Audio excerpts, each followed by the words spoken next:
내가 주님을 사랑합니다. 주는 나의 안석이시며 나의 요새시라. 주는 나를 건지시는 나의 주 나의 하나님, 나의 피할 밤이시여 나의 안되시라. 나의 하나님, 나의 하나님,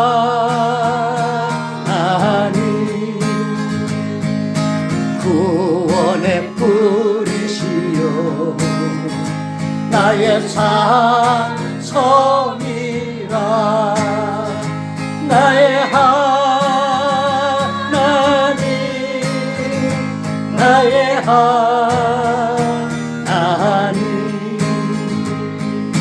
그는 나의 여호와 나의 구세주 나의 생명이신 여호와여.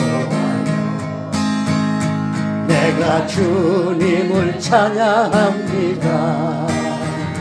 주는 나의 사랑이시며 나의 의지시라.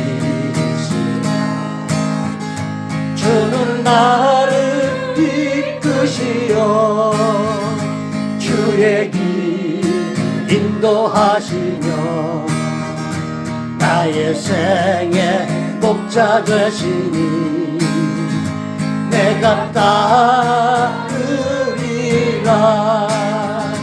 나의 하나님,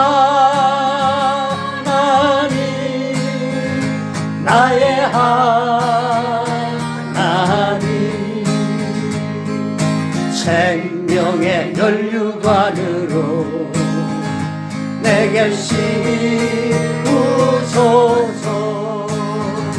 나의 하나님, 나의 하나님,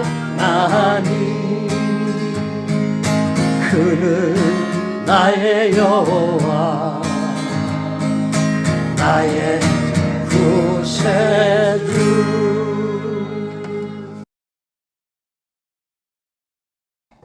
오늘 말라기 두 번째 시간입니다.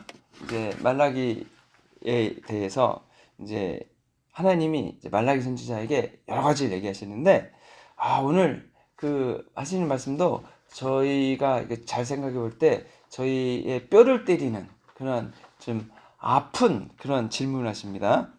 뭐라고 하셨냐면 6절에서 제사장들에게 하나님을 섬기는 제사장들이 나의 이름을 멸시하고 있다, 이렇게 얘기하십니다. 제사장들은 대단히 이 말 전해 듣고 당혹스러웠을 겁니다. 왜냐하면 제사장들이 하는 일이라고는 하나님을 올바로 섬기는 일밖에 없지 않습니까? 하나님을 잘 섬기고 백성들이 하나님을 잘 만나도록 해주는 것이 제사장들의 자부심이며 자랑입니다.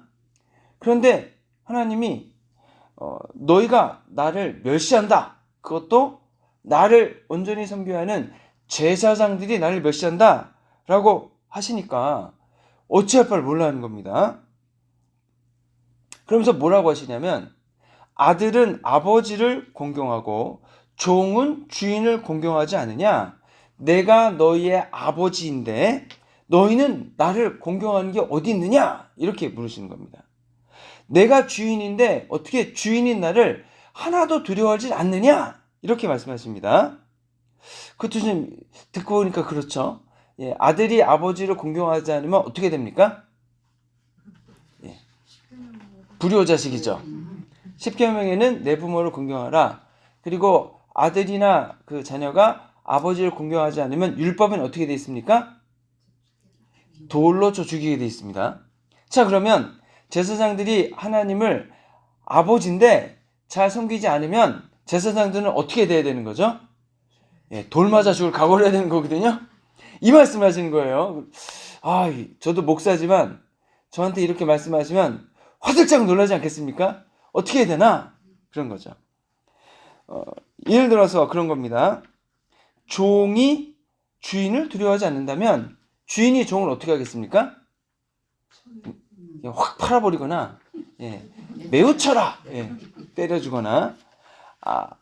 하나님이 아버지인데 아버지로 대접을 해주지 않고, 주인인데 종이 주인 대접을 해주지 않는 것처럼 하나님의 백성이 하나님을 하나님 대접하지 않고 있는 겁니다.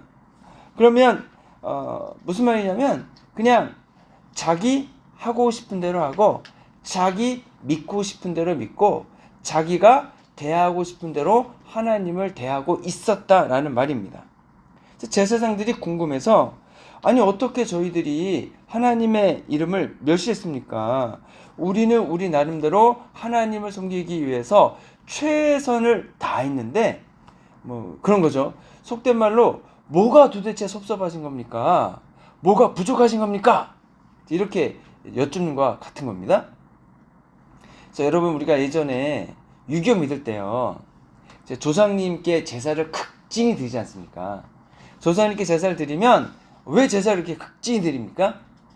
조상님들의 그 혼이 와서 잘 극진히 대접을 받으시고 드시고 우리에게 후손에게 길흉화복을 주관하니까 흉이나 그런 거는 화 그런 걸 없애버리시고 오직 기라는 것만 복만 가득 채워 주십시오. 사실 그거를 기대하고 바라는 것 아니겠습니까? 잘 섬기지 않으면 어떻게 되는 겁니까? 조상님이 화가 나가지고 그 불운한 것 액을 가져다 주면 어떻게 되는 겁니까? 그럼 이제 큰일 나는 거지 않습니까? 근데 조상님을 극진히 잘 모셨는데도 집안에 우환이 생기면 뭐라고 얘기하겠습니까? 조상님 저희가 도대체 부족하게 해드린 게 뭐가 있습니까? 도대체 뭐가 속상하셔서 뭐가 삐지셔가지고 우리 이렇게 어렵게 하십니까? 이렇게 사실 인식했었거든요. 이해했었거든요. 그래서 더 잘 섬기려고 극진히 정말 장내 쌀 얻어다가 빚어다가 사실 다 제사 지내고 그랬잖아요. 근데 하나님이 제사장들에게 너네가 나를 멸시한다 그렇게 말씀을 하시니까 섭섭하다 그렇게 말씀하시니까 궁금하지 않겠습니까? 뭐 때문에 그러십니까? 그래서 하나님께 여쭙는 거죠. 우리가 어떻게 주의 이름을 멸시했습니까? 그래서 본문 7절 8절에서 두 가지를 얘기하십니다. 첫째는 7절인데 너희가 더러운 떡을 나의 제단에 드리고도 우리가 어떻게 주를 더럽게 하였나이까? 라고 얘기하였다. 그러니까 여호와의 식탁을 경멸히 여길 것이라 말하는 것이 아니냐? 여러분 그 하나님의 식탁에는 무엇을 드립니까? 이게 떡상 있죠. 떡상에 여러분 12지파를 상징하는 12개의 떡을 올려드립니다. 그럼 이제 아침에 떡을 만들어가지고 따뜻한 떡을 딱 올려놓고 그리고 나중에 다시 그걸 내리고 새 떡을 딱 올려놓고 그래야 되는 거죠. 그런데 여기에서 그 떡을 올려드리는데 문제가 있었던 것 같습니다. 율법의 규정대로 그걸 드린 게 아니고 그냥 적당히 있는 걸로 드리고 떼었던 게 아닌가 싶습니다. 그 또 하나가 뭐냐면 8절에 보니까 눈먼 희생제물을 바쳐이지 않았느냐? 악하다! 이렇게 얘기하는 겁니다. 원래 율법에서 제물을 드릴 때 어떻게 드리라고 했습니까? 가장 흠이 없고 가장 깨끗한 거. 그래가지고 이제 그 1년 된 걸 드리기도 하고 3년 된 걸 드리기도 하는데 여러분 가장 왕성했을 때. 그래서 예수님이 몇 세에 이제 돌아가시는 거예요? 33세. 딱 3년 일하시고 가장 왕성할 때 제물이 돼서 이제 바쳐지는 것처럼 이제 가장 왕성하고 아주 잘 흠이 없는 그런 제물을 하나님께 드려야 되는 겁니다. 그런데 온전한 제물을 하나님께 드리지 않았다는 겁니다. 예수님 때도 이 문제가 있었습니다. 예수님 때도 예수님이 왜 상과 또 이제 그 제물 파는 사람들을 혼내시고 제물도 다 내쫓으셨습니까?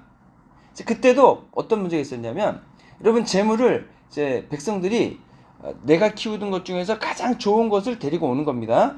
그럼 걔는 완벽한 거죠. 완벽한 거. 그런데 성전에 그 들어오는 것을 확인하는 분들이 이제 돈을 발해가지고 야 이거는 여기가 조금 흠이 있으니까 안 돼 이렇게 얘기하는 겁니다. 그러면 굉장히 큰 난감해지는 거죠. 왜냐면 집에서부터 그 먼 거리를 재물 가지고 왔는데 안 된다 그러면 다시 집에 갔다 올 수 있는 것도 아니고 그럼 어떻게 합니까? 그러면은 우리가 공인한 완전한 재물이 여기 있으니까 이거를 사. 그러고는 이거는 비싸게 팔고 끌고 간 소나 양은 어떻게 하겠습니까? 헐값에 넘겨받아서 폭리를 취하는 겁니다. 그런데 문제는 뭐냐면 얘네가 그래도 온전한 재물을 팔면은 좋잖아요.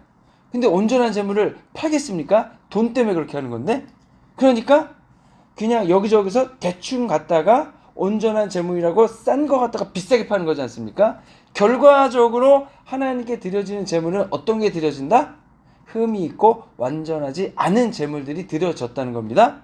예수님이 그것 때문에 화가 나신 거죠. 이거는 화를 냈다기보다 의로운 분노라고 하는 겁니다. 그래서 이제 다 내쫓으셨다. 그렇게 하지 말라입니다.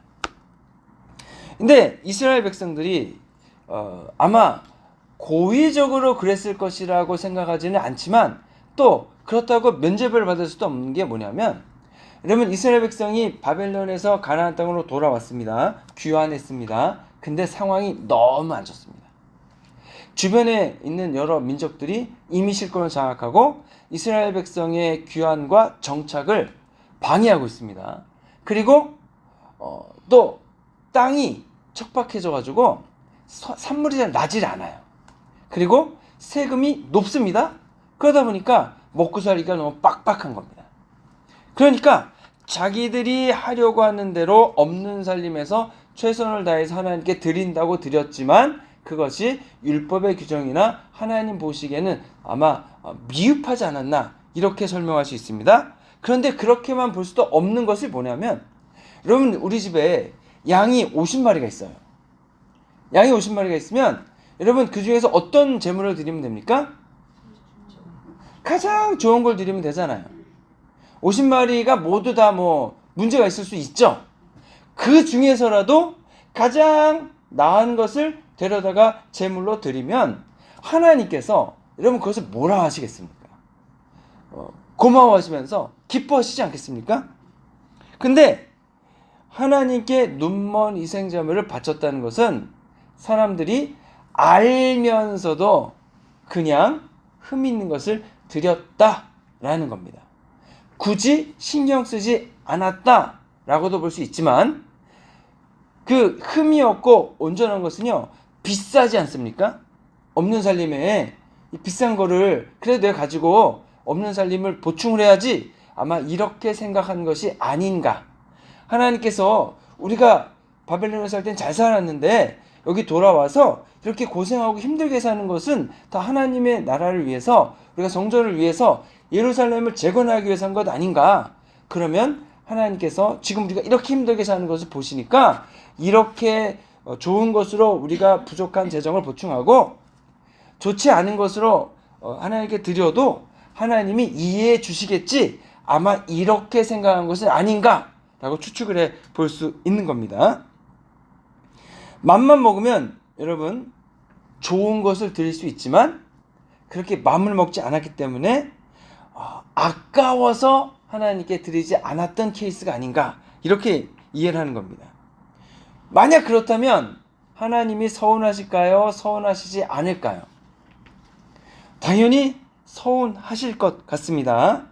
얼마나 서운하셨으면 하나님 예를 드시는데 뭐라고 하냐면 너네가 나에게 가져다 준 재물을 너네 총독에게 가져다 주어라. 그러면 그 총독이 기뻐하겠느냐 기뻐하지 않겠느냐 이렇게 말씀하시거든요. 그 생각해보면 이것도 말이 되는 거지 않습니까? 여러분 이스라엘 백성들이 아무리 살림이 궁핍하다 하더라도 총독에게 갖다 주는 거면은 어떤 걸 갖다 주겠습니까? 가장 좋은 걸 갖다 줘야 되겠죠. 가장 좋은 걸 갖다 줘야 적어도 괘씸죄에는 걸리지 않을 거고 오히려 그 총독이 기뻐하면서 후히 뭔가를 들어주지 않겠습니까? 근데 총독에게는 가장 좋은 빵과 살찌고 흠없는 양과 소를 갖다 주고 나한테는 흠이 있고 그다음에 절뚝거리는 재물을 주지 않나? 깨끗하지 않은 지저분한 빵을 갖다 주지 않나? 그러면은 내가 기분이 좋겠냐 나쁘겠냐? 이렇게 얘기하는 거 아니겠습니까? 굉장히 상식적인 얘기를 하시는 거죠. 그런데 여러분, 총독이요, 하나님보다 높습니까? 안 높습니까? 안 높잖아요. 하나님이 기분이 나쁘실 만한가요? 안 하신가요? 나쁘실 만한 것 같아요. 더군다나 여러분, 나중에 그 총독으로 누가 옵니까? 느헤미야가 옵니다. 느헤미야가 총독인데 느헤미야에게 뭔가를 가져다 줄 때 좋은 것을 가져다 줄까요? 안 좋은 걸 가져다 줄까요? 좋은 것을 가져다 주겠죠. 근데 여러분, 느헤미야는 누가 보낸 사람입니까? 하나님이 보내신 사람이잖아요. 그러면 총독에게는 잘 갖다 주고 하나님께는 대충 갖다 주면 하나님이 보낸 느헤미야에게 잘 해주고 그 하나님 보낸 하나님께는 대충 하고, 이게 뭔가 앞뒤가 안 맞는 거잖아요. 상식적으로. 하나님이 이 얘기를 하신 겁니다. 그래서 분명 하나님이 삐지신 거는 근거가 있다. 삐지실 만하다. 라고 볼 수 있는 겁니다. 그래서 여러분, 하나님이 섬기는 것을 가장 중요하게 생각하고 하나님께 가장 좋은 것을 드려야 한다라고 이야기들 많이 합니다.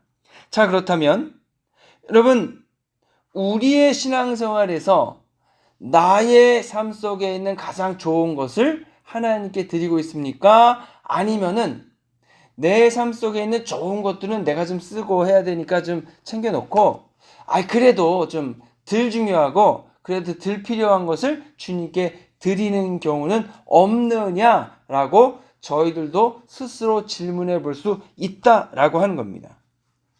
하나님은 예배할 때 마음을 다하고 뜻을 다하고 정성을 다해서 예배를 드리라 했습니다. 정말 우리가 마음을 다하는가? 뜻을 다하는가? 정성을 다하는가?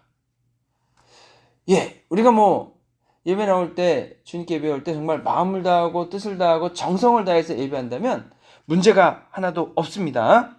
그러면 나는 시간과 정성과 열심을 집중해서 하나님께 예배하는 것을 최우선순위로 삼고 있는가?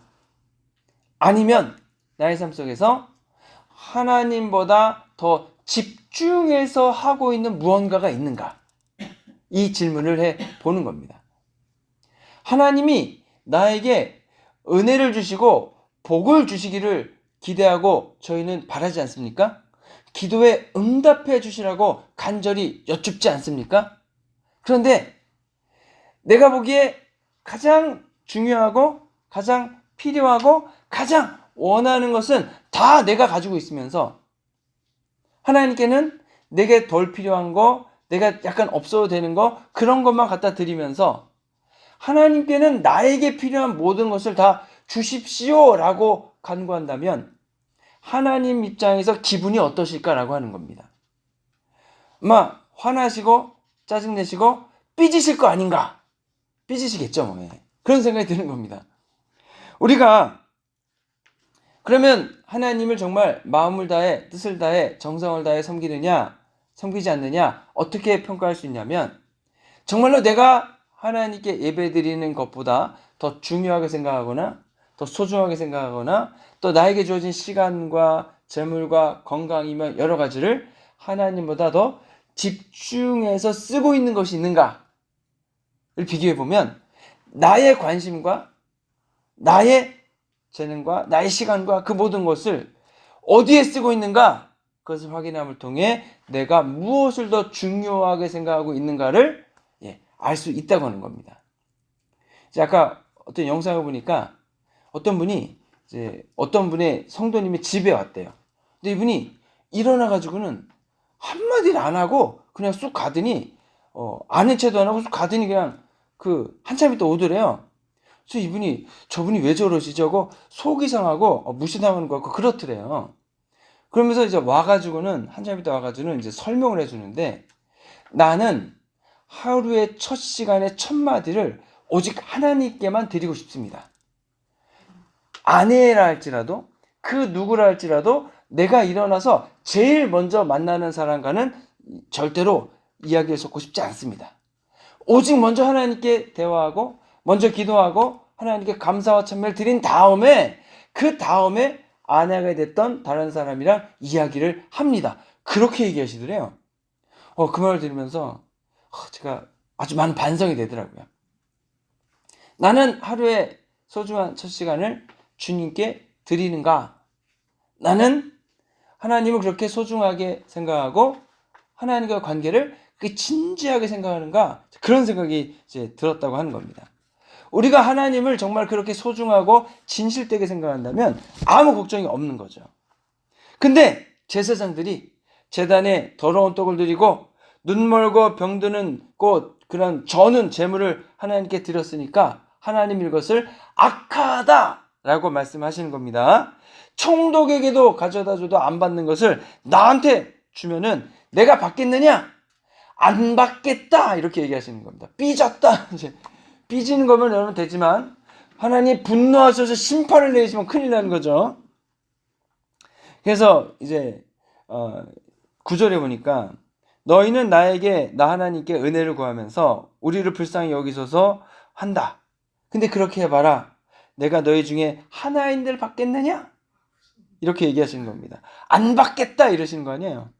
10절에서 너희가 내 제단 위에 헛되이 불사르지 못하게 하기 위하여 그러니까 제단에 불을 피워서 제물 드리는 것이 헛된 일이 되는 겁니다. 너희 중에 성전문을 닫을 자가 있었으면 좋겠도다. 내가 너희를 기뻐하지 아니하며 안 기뻐하신대요. 너희가 손으로 드리는 것을 받지도 아니하리라. 안 받겠다. 단단히 화가 나신 겁니다. 근데 여러분 하나님이 얼마나 속상하셨으면 이렇게까지 말씀하실까 생각해 봐야 됩니다. 우리가 하나님께 나와 예배하고 신앙생활할 때에 하나님이 우리에게도 이렇게 말씀하신다면 우리가 어떻게 바라봐야 되냐면 하나님이 얼마나 속상하시면 저렇게 말씀하실까 이렇게 보는 거죠. 하나님이 인간을 만드신 목적 자체가 여러분 우리를 부려먹고 일시키고 그러기 위해서 저희를 만드신 게 아닙니다.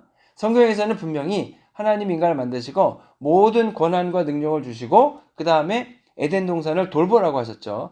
그러니까 에덴 동산에서 일꾼이 필요하니까 아담하와 만들어가지고 그냥 부려먹는 거다 이렇게 또 반응하시는 분이 있긴 한데 그런 개념보다는 하나님이 아담과 하와가 살 수 있는 공간으로 동산을 주셨고 그 동산에 살면서 그 동산을 여러분 돌보는 건 당연하잖아요. 집이 있는데 그 집을 돌봐야 됩니까? 돌보지 않아야 됩니까? 당연히 돌봐야죠. 그런 것처럼 아담과 하와가 살 수 있는 그 집인 에덴 동산을 다 돌보라고 하시는 겁니다. 그리고서 뭐 하는 겁니까? 아담아 어디 있느냐? 대화하자, 이야기하자, 교제하자, 삶을 나누자, 서로 사랑을 나누자, 인격적인 교제를 나누자라고 하시는 거거든요. 여러분 인격적이라는 말은 여러분 스스로 선택해서 무언가를 할 수 있고 거기에 대해서 책임을 지는 존재라는 말입니다. 그랬을 때 인간이 하나님과 영적인 교감할 수 있는 능력, 우리가 영혼을 가지고 있기 때문에 그 능력을 가지고서 하나님과 사랑을 나누고 기쁨을 나누고 감사를 나누기를 원하시는 겁니다. 그래서 하나님이 얼마나 좋은 그러한 동반자, 함께 삶을 나누는 그러한 존재가 있으니 얼마나 기쁘시겠습니까? 그래서 하나님이 아담을 만드시고 참으로 보기에 좋았다 말씀하시는 겁니다.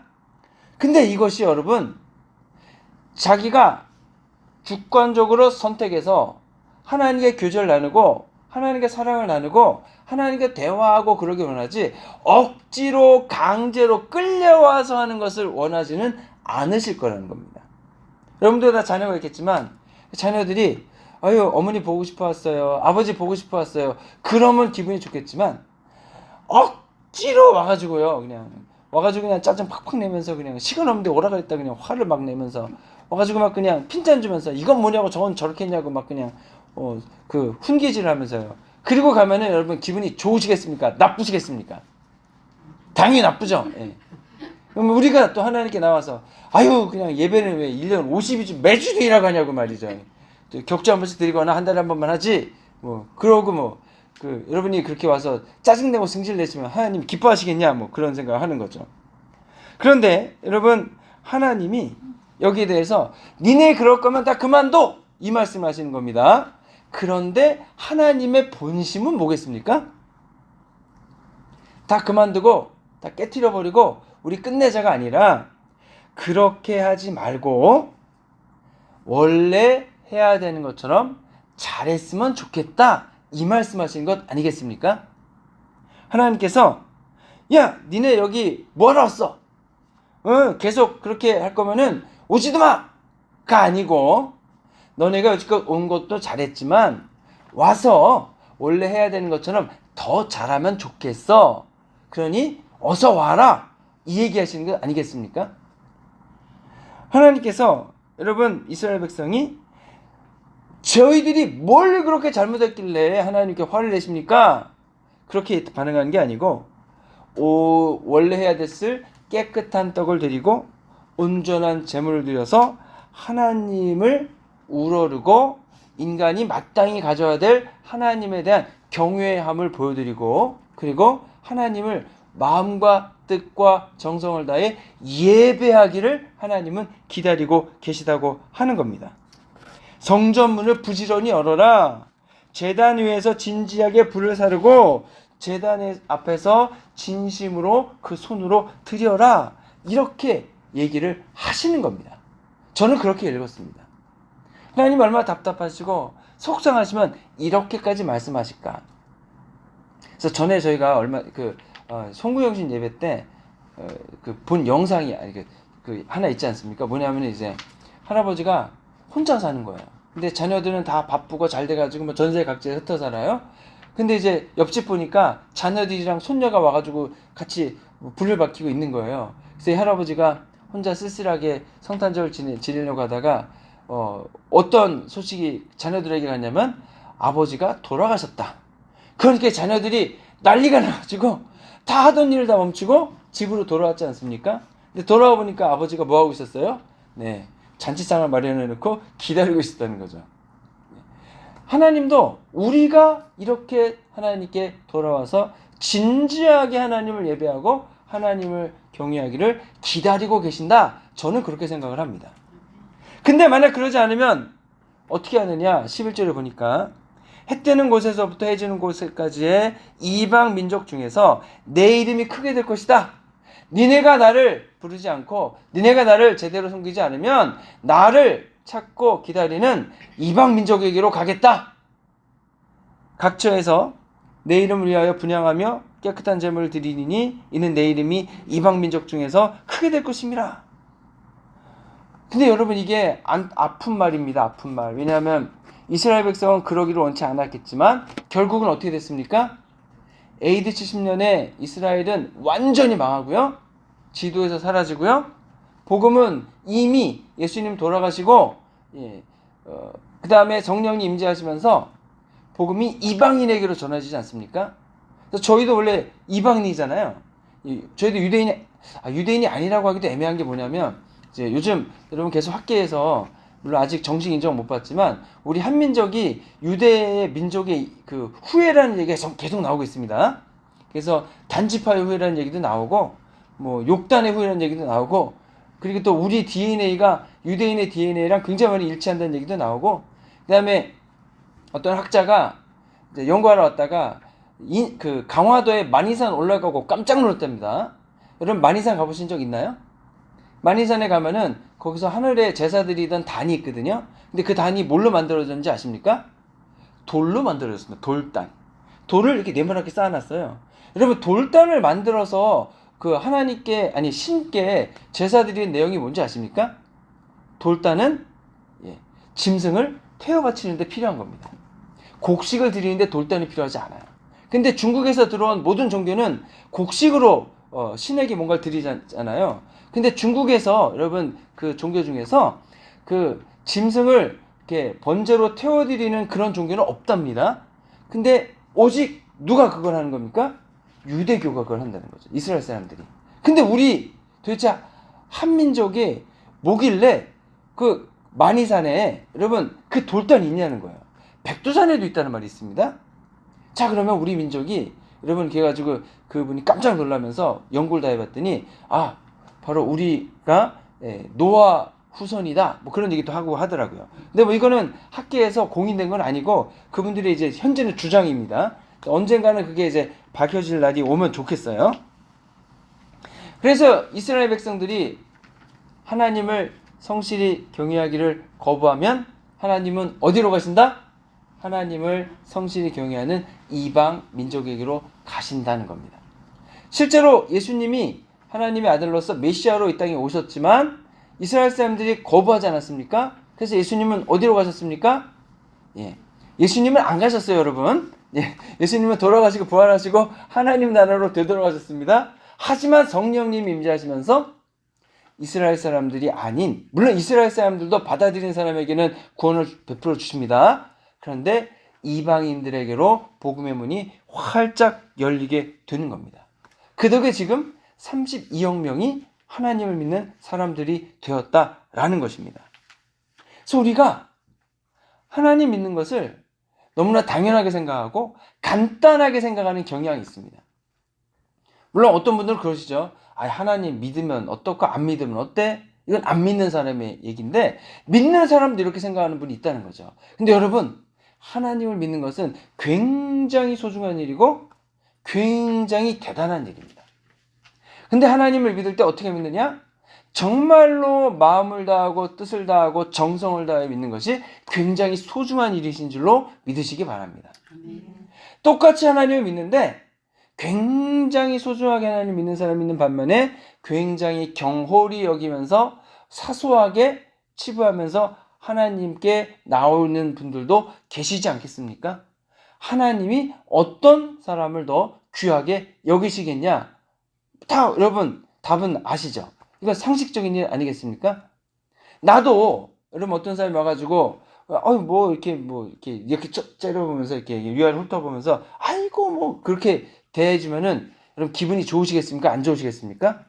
근데 와가지고 존중해주고 이렇게 말도 공손하게 해주고 그러면서 온화한 표정을 지어주면서 같이 이야기 나누는 분이면 나도 좋고 그분도 좋고 그런 거잖아요. 자, 그렇기 때문에 우리가 진지하게 생각을 해봐야 됩니다. 나는 하나님께 예배 드리는 것에 진심인가? 나는 하나님께 예배를 드리고 있는데 하나님이 그 예배를 인정하시는가? 나는 하나님께 드려야 될 것은 드리고 하나님께 쓰임받아야 될 것을 쓰임받고 제대로 그것을 하고 있는가? 그 질문을 해봐야 하는 겁니다. 하나님이 때로 우리에게 화를 내실 수도 있고 삐졌다고 하실 수도 있고 우리에게 지적을 하실 수도 있습니다. 근데 그때는 어떻게 이해해야 하겠습니까? 하나님이 나를 미워하셔. 내가 이만큼 해드렸는데 뭐가 부족하시다는 거야? 너무하신 거 아니야? 이렇게 반응할 게 아니고 하나님이 나와 더 깊은 관계를 맺고 싶으시구나. 하나님이 나를 통해서 큰 복과 은혜를 주시기 위해 그 복과 은혜를 받을 수 있는 준비를 시키시는구나. 나에게 아직 부족한 점이 있으니까 그 부족한 점을 보충해 주기를 원하시는구나. 그래서 결국은 하나님과 온전한 믿음의 관계, 예배의 관계, 하나님과 믿음과 신앙의 관계를 세워가기를 원하시는구나. 우리가 이것을 알아야 하는 겁니다. 그러니까 하나님 우리한테 막 뭐라고 하실 때 보통 그러잖아요. 애들이 이제 엄마 아빠한테 혼나면은 철이 없을 때는 엄마 미워 그래서 나 밥 안 먹어 그리고 이제 숨고 막 그러잖아요. 어디 가고. 근데 여러분 철 들면 어떡 합니까? 종아리에 맞으면서도 아버님의 그 힘이 이렇게 약해지시니 아버님의 그 연로하시는 걸 보고서 마음이 아프다. 이렇게 바뀌잖아요. 물론 뭐 죽을 때까지 이렇게 못 깨달으면 할 수 없는 거고 근데 그거와 마찬가지로 우리의 믿음과 신앙생활을 하면서 하나님의 마음을 알고 그 하나님의 마음을 이해하고 하나님의 마음에 합한 믿음과 신앙생활을 해 나가야 한다고 하는 겁니다.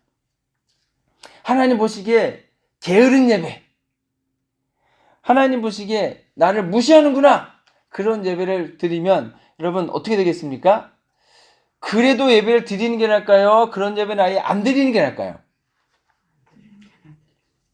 예, 그래도 저는 그래도 오셔서 예배 드리는 게 좋겠어요. 또 조금 늦으시더라도 오는 게 나을까요? 안 오는 게 나을까요? 저는 오는 게 낫다고 생각합니다. 그래도 뭐 하나님이 좀 속상하시고 화는 나시겠지만 그래도 안 오는 것보다 낫잖아요. 안 하는 것보다 낫잖아요. 그래서 이제 저는 그래도 하는 게 낫다 이제 그런 주의고, 여러분 예배 드리는 것은 아주 중요한 기회고, 우리가 사실 인간이 여러분 다른 동물과 다른 게 무엇입니까? 영혼을 가지고 있다는 것 아니겠습니까?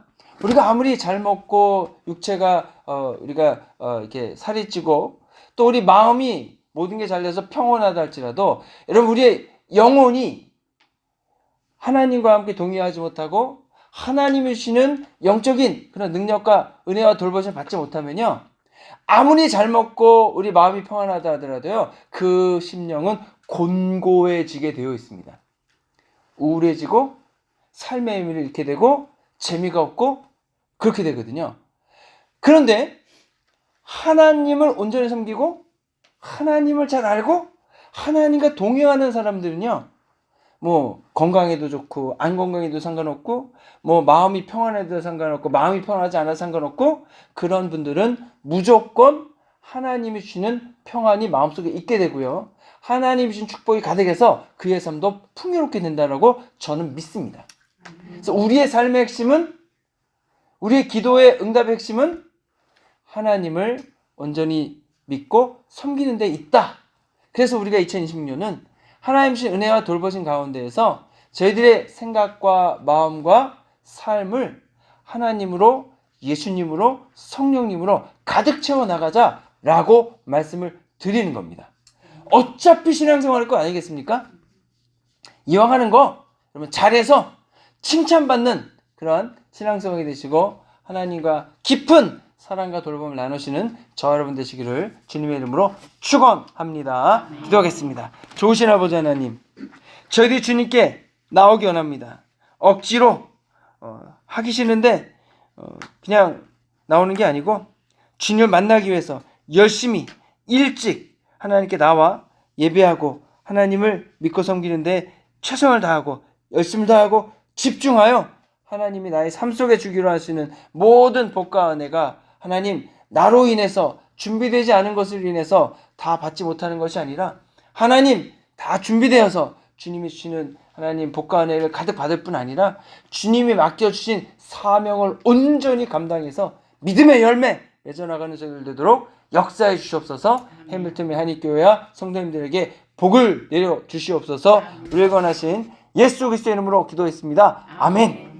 화려하지 않아도 정결하게 사는 삶, 가진 것이 적어도 감사하며 사는 삶, 내게 주신 작은 힘 나눠주며 사는 삶, 이것이 나의 삶의 행복이라오.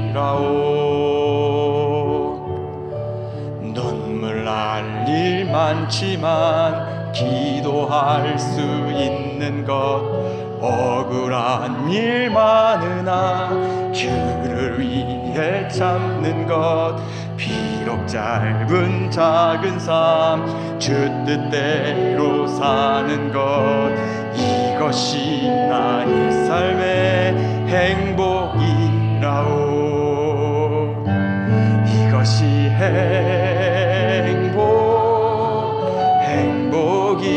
행복이라오. 세상은 알 수 없는 하나님 선물, 이것이 행복이라오.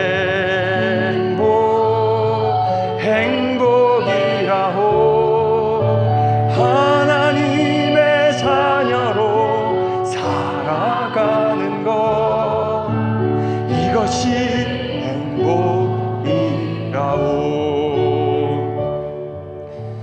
화려하지 않아도 정결하게 사는 삶, 가진 것이 적어도 감사하며 사는 삶, 내게 주신 작은 힘 나눠주며 사는 삶, 이것이 나의 삶의 행복이라오. 눈물 날 일 많지만 기도할 수 있는 것, 억울한 일 많으나 주를 위해 참는 것, 비록 짧은 작은 삶 주 뜻대로 사는 것, 이것이 나의 삶의 행복이라오. 이것이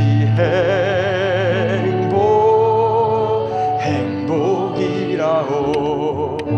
세상은 알 수 없는 하나님 선물, 이것이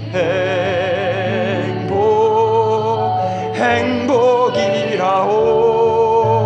하나님의 자녀로 살아가는 것, 이것이 행복이라오. 이것이 행복이라오. 세상은 알 수 없는 하나님 선물, 이것이 행복이라오. 하나님의 자녀로 살아가는 것, 이것이 행복이라오.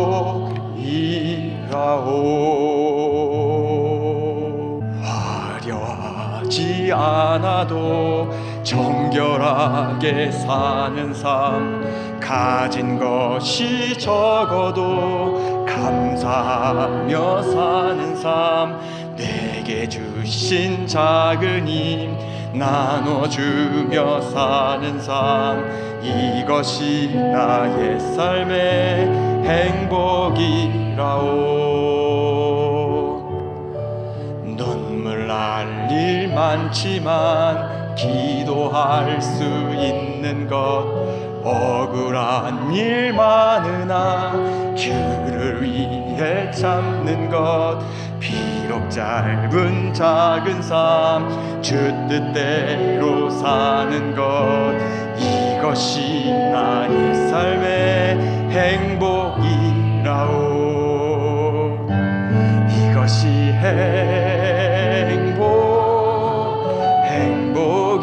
행복이라오. 세상은 알 수 없는 하나님 선물, 이것이 행복이라오.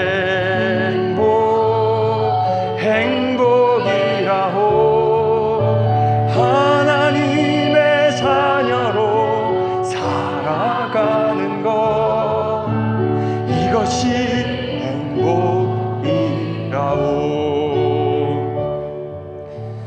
화려하지 않아도 정결하게 사는 삶, 가진 것이 적어도 감사하며 사는 삶, 내게 주신 작은 힘 나눠주며 사는 삶, 이것이 나의 삶의 행복이라오. 눈물 날 일 많지만 기도할 수 있는 것, 억울한 일 많으나 주를 위해 참는 것, 비록 짧은 작은 삶 주 뜻대로 사는 것, 이것이 나의 삶의 행복이라오.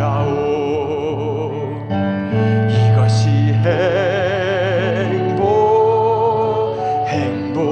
행복이라오. 세상은 알 수 없는 하나님 선물, 이것이 행복이라오. 하나님의 자녀로 살아가는 것, 이것이 행복이라오. 이것이 행복